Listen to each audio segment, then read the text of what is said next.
The Kenosha County jury finds Mark Jensen guilty again. It took them less than a day to come back with that verdict. We have team coverage for you tonight. Amelia Jones live with what the victim's family wants you to know about her. Let's start with Bill Miston, who has been in the courtroom from the start of this trial. Bill, bring us up to date.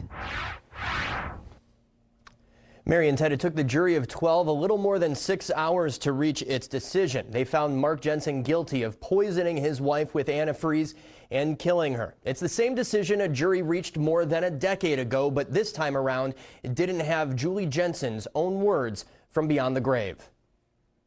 State of Wisconsin versus Mark D. Jensen. Deja vu as the verdict came in. We, the jury, find the defendant, Mark D. Jensen, guilty of intentional homicide.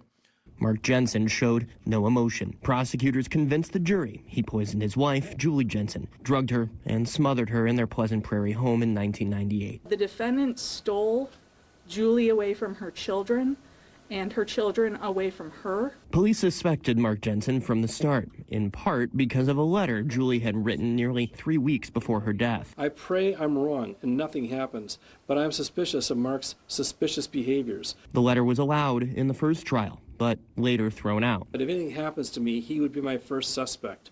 Our relationship has deteriorated to the plight, superficial. I know he's never forgiven me for the brief affair I had with that creep 7 years ago. Robert Jambois read the letter after the verdict came down. He prosecuted the case as the Kenosha district attorney and was at the Jensen home the night of Julie's death. I didn't know at that time that it was going to take a quarter of my life or a third of my life to put Mark Jensen away, but it was worth it, and I would do it again if the opportunity, if the necessity arose. Jambois said Jensen was brutal, cold-blooded, sadistic, narcissistic monster that is Mark Jensen. He called the retrial a team effort.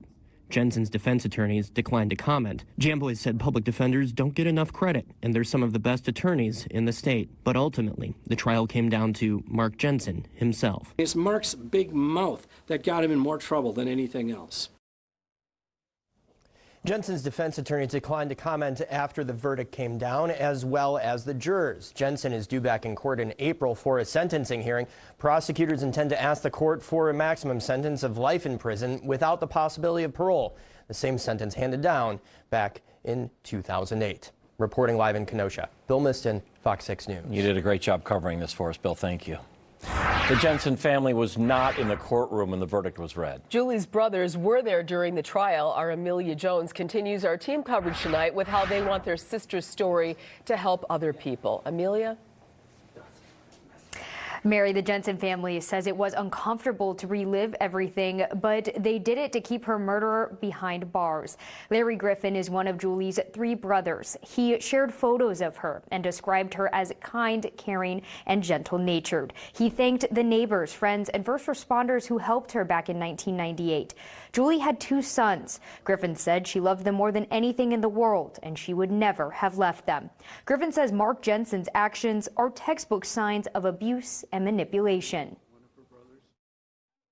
We see your tragic death, Julie, as a result of Mark's increased aggression toward you to cause fear, to exploit your vulnerabilities, to manipulate your actions so as to occupy a position of power and control over you.